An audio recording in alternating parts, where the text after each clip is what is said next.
to the Exponential Files. We're a half-hour weekly show hosted by Jim Lowenstern, my co-host, and myself, Larry Loffer. Each week, we bring you someone who is extremely subject matter expert, and today is no exception. We have Michael Straley. He is part of the education community for teaching. I'm going to let you talk about it in a moment, Michael. He and his wife, Rebecca, are part of the NAR Education Committee. And as you just told us, Michael, you teach something like 30 courses or something. What was that? Welcome to the show. Oh, well, thank you. I appreciate that. We facilitate about, and we even changed the word teaching to facilitating because we're talking about adult education, and we learn through this collaboration and engagement on not only live, but on platforms. And so we call it facilitation, and we're looking at about 50 to 60 courses a year that we facilitate. We repeat courses throughout the year. Our favorites right now, Pricing Strategy Advisor, and also the real estate negotiation expert. Unfortunately, there's only about 1% on the less than 1% on the negotiation participation through realtors, and about 1.5% on the pricing through realtors. And so that's a little bit disappointing, but we're here to bring those numbers up. We kind of call it, Larry, the upside down realtors. These are realtors that get into business. They see if they survive, and if they survive, they consider getting more education. It's really an upside down industry like that. So we like those right side up realtors. What are we looking at? We're looking at people that are new coming in going, hey, shouldn't you study something before you go try to practice it?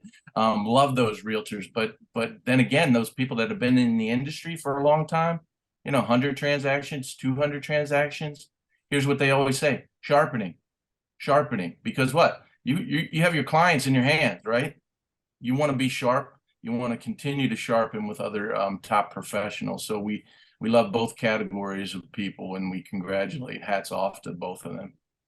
Okay, so Michael, we have I guess we call it a market shift with interest rates going up and low inventories and prices dropping some places, prices increasing some places, no inventory, all these things going on. So how do your courses adjust for the market that you're in at not just now, but always? You always have to do something, right? Yeah, Jim, it's a great question. And so I have behind me, I have this book here. It's The Appraisal of Real Estate, 732 pages. And this book right here was part of my master's degree program. And here's some of the things that I learned in it. I do what's called a reverse index. And we bring this up in class. Here's the thing, Jim. Real estate is built on a bunch of principles, and these principles are like truths. They're your best friends. They never tell you a lie. And if you depend on the principles and the process, you're always going to get the right answer. The people that think that the market never changes, well, it's always changing. It's always changing. And so you have to stay abreast on the metrics. You got to know what metrics to look at. And if you do that, these principles will take some of that. By the way, 90% of realtors fear pricing, Jim. How do we know that? We asked them and they told us. And so if you stay abreast on the right parameters and you use the right principles and you know what they are, it breaks down every time. And I'm gonna self-admit, when I get a unique property that we've never seen anything like it before, we start with a little bit of fear, but we rely on the process, and it works us right up to mastery every single time. And it gives us, my favorite word in real estate, reliability. Reliable. It gives us a reliable answer that we're comfortable with. So great question, Jim. I know this book that you have behind you. I've read it. There are 17 different ways to appraise a property. And you have to kind of go through all of them to understand what exactly it's saying. Let's take, for instance, square footage. The square foot per price. Like when you see those averages, the averages are looking from the outside in. It doesn't know you have a Gaggenau stove and all of those kind of things, which make a difference. So you have to be able to know what you're looking at and adjust. Isn't that the case? It is the case. And so here's what we call appraisals gold, because what you do is, and most people don't even read them. It's quite a shame. Those appraisals, hey, Larry, I'm glad you brought that up. Here's, in a perfect world, you guys, here's what would happen. Every house would sell every 90 days, and then you would have a plethora of what we call most similar substitutes. We don't even use the word comparable anymore, you guys, because this is a word that annoys clients. We can use it in our own circles, but if you tell somebody their house is comparable to another, you've already built like a chasm between you and them, and they're annoyed whether they tell you or not. No, my house is better, right? And so, Larry, what we do is we study these unique properties and see how these professionals that are trained at them find these adjustment differences. And guess what? Even appraisers admit they would love to have it be a range rather than a precise number, because this is a mixture of art and science, Larry. And the more you study it, the more accurate you're going to be. So if you get your hands on the appraisals and you study them, there's going to be some bad ones, Larry. And you need to identify when you see a bad one, because they're humans out there. They make mistakes, and there's some appraisers that aren't doing a great job, and there's other ones that are stellar. And so with that being said, using that appraisal as a tool to learn is a great way to look at it. Yeah. So in general, Michael, would you rather overprice a property, price it to perfection, or underprice it?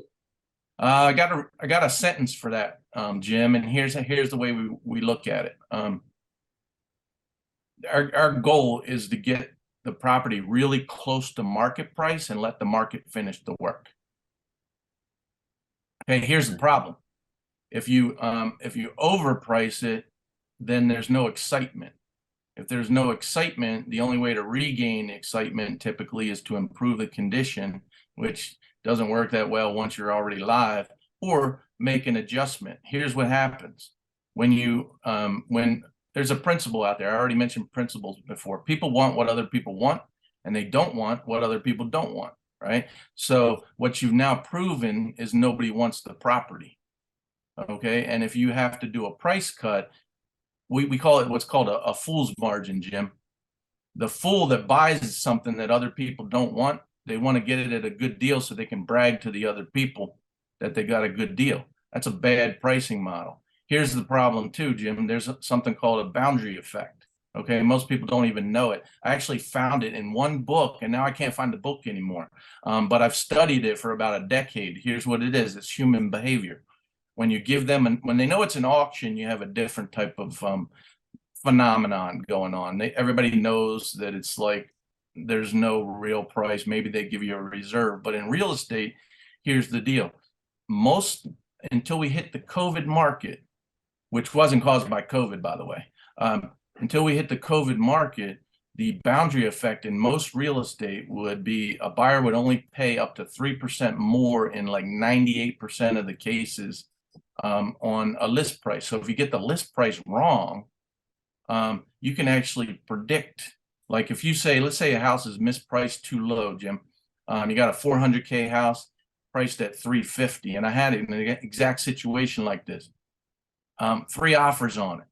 I told my client about the boundary effect. I said, these other competitors probably only going to pay at max 3% over list price, even though it's worth 400. So we paid $2,000 over 3%, and my client won. It appraised at 400K. And so that's an example of the boundary effect. We found out, the actual client found out later, he asked the list agent when he was picking up his sign, what were those other offers? And he found out through that questioning that we were like $2,000 over one and $1,000 over another. And so if you don't price a property really close to market price, Jim, you can lose money for your clients. Well, Larry will tell you that in our market, that boundary effect doesn't seem to be working. Well, the boundary effect in the same way. It was blown. Yeah, here's the deal, Jim. The boundary effect, it actually, the margin has just shifted. Yeah. Right. It's expanded. It used to be only 3%.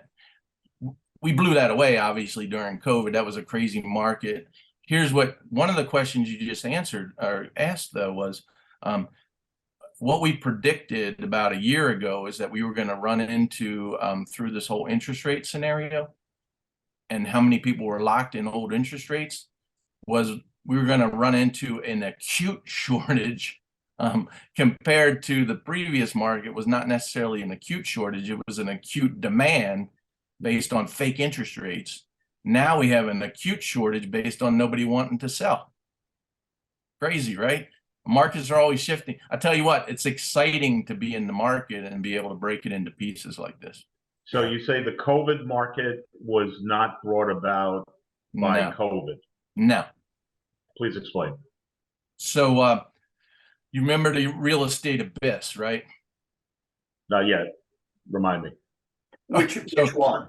2007, right? Oh, okay. 2007 to literally like 2013. I mean, it drug on for years. For this is a period of time, and there's a term in that big red book that Larry read, which is called equilibrium.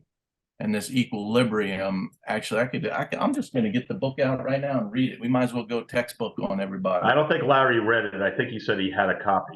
Okay, all right. Well, it's close enough, right? I'm just joking. Of course he read it. So equilibrium, this is cool, you guys. Equilibrium, the supply of and demand for commodities always tends to move towards equilibrium. At this theoretical point, which almost never occurs, by the way, market value, price, and cost are equal. Interesting. That's why our job is so hard. Okay, anybody interested, get this book. I tell you, but here's what happened, Jim. The builders, and how do I know this? I worked with a bunch of builders. The builders weren't making any money. Some of them were actually losing money because they were trying to keep their staff going. So they would sell houses and lose money. What's that mean? The cost to build was more than the market because we had so much distressed inventory, right? And so for about a decade, in America, by the way, we do about 1.6 million new homes per year. For about a decade, the builders were tracking way below that. So if you look up some of these stats, I think St. Louis Fed might have some of these stats and charts. You look at 10 years of underproduction on inventory, and it just culminated in the 2019-2020 market where builders just started making money again. And how do we know that? We can just look at the publicly traded stocks, right? You can see when they started making money again. And then what happened was that coincided with fake interest rates, right? Let me ask this, Larry, would you give me $100 grand if I gave you back 2,500 at the end of the year? 1 year for 1,500 bucks. Yeah, probably 2.5%. Yeah, 2.5%. Would you give me 100 grand right now, and I'll give you 2,500 at the end of the year? Not me. Yeah, my bank's offering 5%. If he says yes, I'm going to take that deal, right? Yeah. Here's the thing: most people, there's risk involved, right? Most people, we do this in our classes, by the way. It's kind of a fun exercise. Most people say, you're going to have to give me 8, 9, 10, 11, 12 grand at the end of the year before I'm going to cough up and hand over my 100 grand to you. So these were fake interest rates. We knew it. We were shouting it out for years. And so most people don't realize that monetary policy is manipulated, right? And so these were fake. Nobody in their right mind would lend that kind of money out for those type of rates. So how did it happen? Well, the Fed was buying up bonds, right? They created a market. They have $9 trillion of bonds on their books right now, made up of treasuries and mortgage-backed securities, and so hence, and corporate too. Yeah. So and even corporate. So hence this shift in interest rates so dramatically, depending on where people what they bet on is causing some pain out there, right? You're talking about Silicon Valley Bank for one. Yeah, yep. They put the other banks too. They all have to start re-rating everything. Yeah. So in my old career, we one of the things that we worked on, my old company, was we did the Fannie Mae Freddie Mac earnings reinstatement, and they were getting fined big money because what they did is they mixed their held to maturity with their bonds with their bonds that they were trading, and so they were rating them wrong, so they're taxed differently, and they were misstating their earnings, and we had to break apart the whole portfolio and reclassify them. And so story for another day, but at any rate, I know too much information about all this stuff, but here's what we like to do in real estate. We like to, and this is what all our classes are about. We don't have the time to explain to our clients everything. What we want to do is I think you know things that we don't know, Michael. And this stuff, a lot of this stuff is textbook, but this is a great opportunity to tell us what your prediction is in the real estate market. I mean, if you want to talk about the stock market, that's fine too. But investments in real estate and housing for families, and if you own a house and have a low interest rate mortgage, but you want to move and can't see yourself moving because your interest rate's going to double. Let's talk about that stuff. What should people be doing this year? So, yeah, that's the $64,000 question, right? Anybody remember that show? But here's you basically, Jim, we can build up data points. Okay. One data point is that we're behind. It depends on who you ask. We're behind on inventory by 4 to 5 million homes, depending on who you ask. Even Lawrence Young, our NAR economist, is, I forget the number he quoted. I thought he said 4 million off the cuff. And so that means we need inventory creation. Remember since 1960, we were running at about 1.6 million a year, and I think maybe we're starting to approach that, but now we're probably going to dip below it again. Jim, the answer comes in is you got to watch out for policies. Policies are what they call a black swan. It causes economic conditions to be different than what's predictable. Let me explain that to you. In 1996, the Congressional Budget Office, this guy named James Leach, he was quoted in this book called Showing America a New Way Home with Jim Johnson, the CEO of Fannie Mae, and they basically said, we would like to make, and I'm paraphrasing here, but we would like to make home ownership available to all American families, or all Americans, right? And so, but they missed an adjective. It's like they basically threw out the window of any creditworthy or whatever. And then everything, so this is the power of a vision.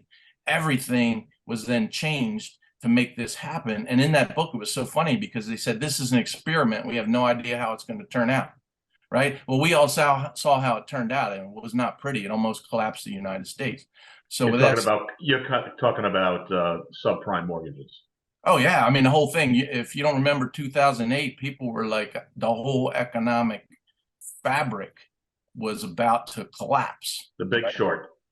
Yeah, The Big Short is a great example of it. So I love that movie because I was in the mix of it. It gets back to what I said earlier. We were building mortgage-backed trading systems. I didn't know the economic background at that time. I wasn't as well studied back at that point. We were building software to trade MBS like there was no tomorrow. So we made it the throughput possible, but I had no idea what was going on economically behind the scenes. So let's go back to today. Today, what's happened is we went through a scenario of years of fake interest rates to try to juice money into the economy. Now people are holding all these fake interest rates, and guess what? The SVB type of thing is, well, when you raise interest rates, though, the value of the bonds go down unless they're held to maturity and you don't have to report on them, right? But then when people want their money back, then you got to you have to sell some of these. You can't hold them to maturity because you need liquidity, right?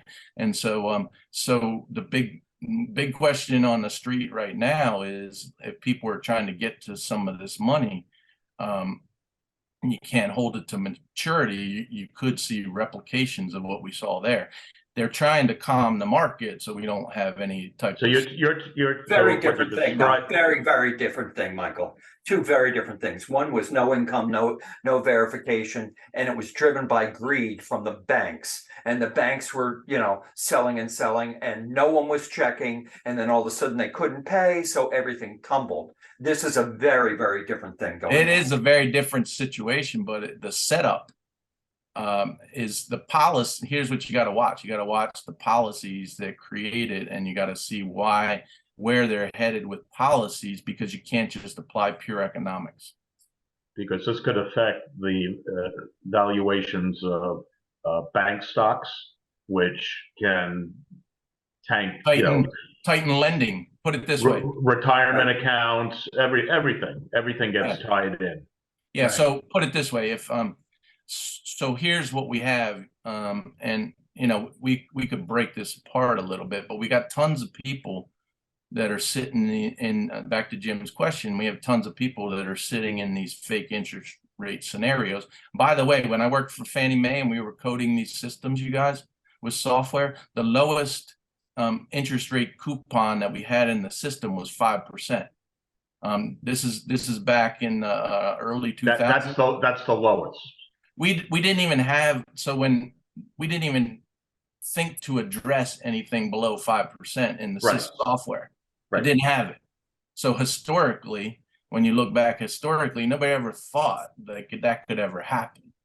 Okay, so when we look at how did we get these low interest rates, well, they were fabricated, right, through a economic stimulus. Well, now you got the backside of the economic stimulus, which is the pendulum. It's just swinging a little too far in the other direction right now. Yeah. So it'll have to come back a little bit. We have a perfect storm of tons of people that don't want to sell their properties, a supply shortage. So we have an acute supply shortage. Has the demand gone down? Yeah, that's demand has gone down because you're not getting fake interest rates anymore. But we still have an acute supply shortage and nobody's fueling demand. And so that typically is going to hold your prices steady, back to what Jim was saying. Unless, Jim, that's gonna keep a nice buoyancy on the prices. But here's what it boils back to. It boils back to equilibrium, you guys. Cost, right? The builders right now have a pretty healthy balance sheets, by the way. They don't really feel like building properties and losing money on them anymore. So if the prices drop below cost, which, by the way, have been inflating, right? Which is what they're working on to try to, you guys can see it's kind of an exciting scenario. It's a big calculus problem. It is a calculus. I'm glad you said that, Jim, because the parameter inputs to this thing, and that's why I was saying you got to get back to the principles and have many data points to be able to predict where this ship is going, right? And here's the key: if they throw a monkey wrench policy in the mix, like they did before, to create a vision, like, for example, we've seen it all, putting more money on the market. Really what they're, put it this way, anybody's guess, but when you have $9 trillion on your balance sheet and you normally have maybe $1 or less than $1 trillion on your balance sheet, typically you're going to want to get rid of it. So the black swan that is starting to be spoken about is office towers, commercial office space in general.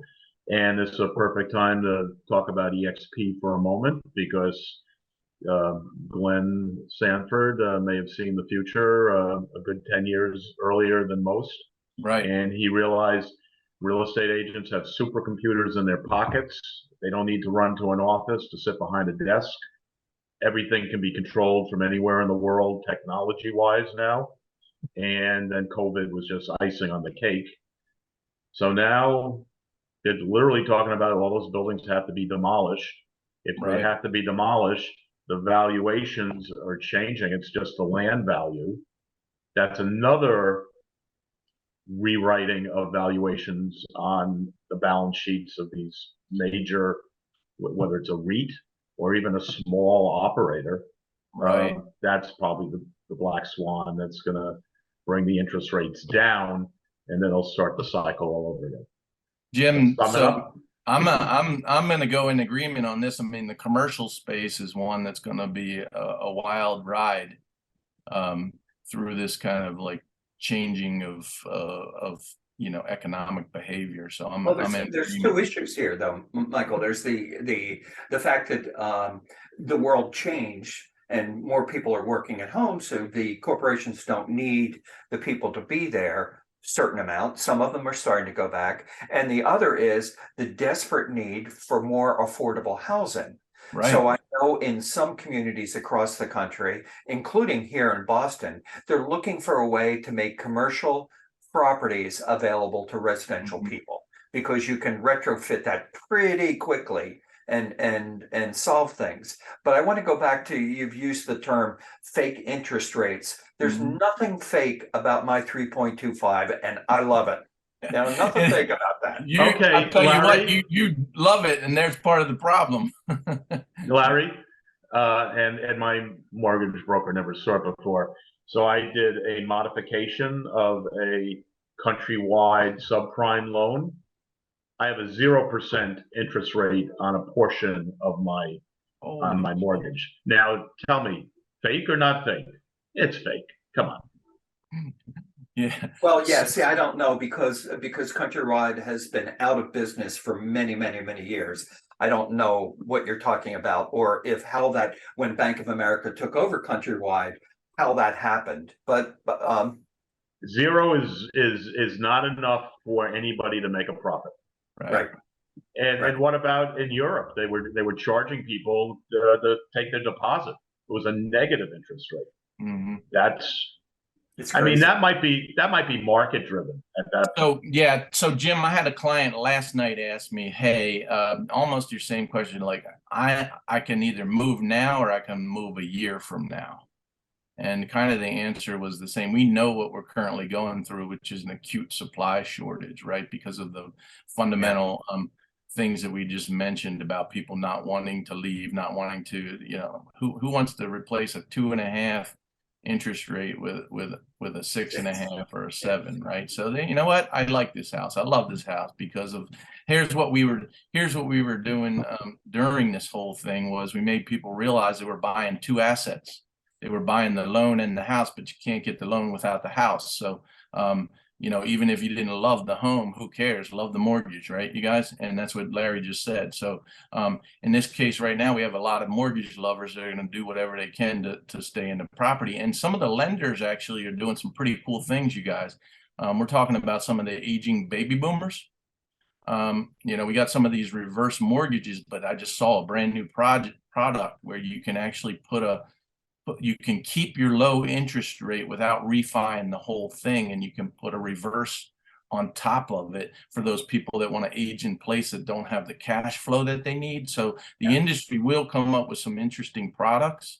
And so we're going to see some of those things, just like you were talking about with some of the commercial space. So the beautiful thing about America is if we are allowed to be entrepreneurial, people are going to create some really cool situations as long as we aren't like thrown to the wolves by some crazy policy change. Okay, So with that being, before we wrap up, let's just give you a couple minutes to talk about your experience at EXP, what you love about it, maybe what you don't love about it. I mean, the floor is yours, Michael. Talk well, about your experience. beautiful. I love so when Rebecca and I got into this, we were in a cloud brokerage before that. We had our own brokerage. We rolled into another cloud brokerage, and then we saw a greater vision in the EXP platform. And so we rolled into EXP in 2016 coming from helping build another cloud platform. And so Rebecca subsequently, because we were in warp speed mode at that time, if you guys remember, she became our broker of Virginia, and she grew the brokerage. I forget what it was, somewhere between 80 people to 400 people. So literally, you guys, I was feeding her like we didn't have meals. She was overwhelmed. I would bring her food to eat. I mean, she did that for about a year in Virginia, and then also helped with DC. And she was burnt out, so we got her out of it after about a year. And then as EXP growth started to catch up with itself, as Glenn says, we're building a rocket as we're already in the air or whatever, something like that. He says, and we're in flight and we're still building it. So we were involved in that. Happy to be involved in it as we were building out EXP. To the excitement piece, exactly what you said about entrepreneurial efficiency, seeing the future, where are we headed? That's the Wayne Gretzky. You guys all remember Wayne, skate to where the puck is headed, right? As opposed to like asking ourselves what just happened. And so we saw that. What we also love is the possibility of multiple income streams. And so EXP is really cool because they don't force it on people. They get the people that embrace it can go as fast as they want on the agent attraction, or they can focus extremely on their real estate business. Rebecca and I did a big mixture of all of the above. And what we found also was we knew that there was a lack of great education. We were doing, it was funny because we were doing virtual education before COVID in EXP world with avatars. And so we had to get NAR to accept education in that world. They weren't hip on it at first, but then it was. Now you're saying NAR has approved EXP avatar training? They did. They did. We did just EXP agents, but there's a big enough pool of agents so that it makes sense. Yeah, so what we did originally, Jim, was we let them, we convinced them that the interaction with the avatars and the chat boxes and everything was an extreme environment that created a great learning experience. And so we actually, in Chicago, they had this wall of fame, and they would put up all these other pictures of classes, and then they would put up pictures of our EXP class with these avatars. So we were standing out like a sore thumb. This is when the times when we went up to Chicago to see it. And so this was back when we were just getting EXP was just kind of like being talked about, and it was curious to NAR, and it was curious to a lot of people. We've since transformed to using Zoom a lot of times. Zoom didn't exist back then, Jim. So we were working virtual with what we had. And so EXP was early on that. Zoom came along. We're on Zoom right now.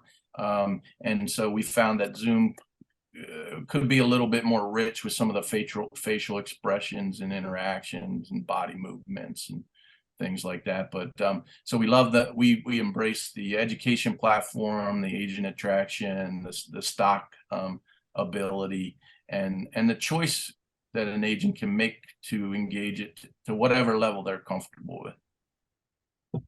Sounds good. People get in touch. I'm sold. Okay, yeah. All right, sign them up. Sign them up. Yeah, sign Jim up. How can people get in touch with you if they want to come out directly and speak to you after the show? They can reach me at my phone number 540-834-6263. That's 540-834-6263, or at gostraley.com, and I am gostraley@gmail.com. And the reason I'm GoStraley is not because I'm rooting for myself, but it's basically in our beliefs. We go where we believe there's safe, fertile ground, directed by our Creator. And when our Creator says go somewhere and do something, it's through prayer and thought. And that was even part of EXP, where we were basically, we felt like we were compelled to go. And when we feel we're compelled to go, we go. And that's also to benefit our clients, is to be able to root for them, do everything. Here's the key, Jim. Do everything possible to prepare to benefit our clients. And that means extreme education, extreme sharpening, because their livelihood is based on it. Their money is based on it. Their years of accumulation of wealth. We respect that. And we want to create a whole bunch of right side up realtors. Excellent. Thank you so much. It's been a real pleasure to have you here on the show. Each week, the Exponential Files will come back with another great guest to give you such great information. Thank you, Michael Straley. Thank you, You're Michael. welcome, Larry.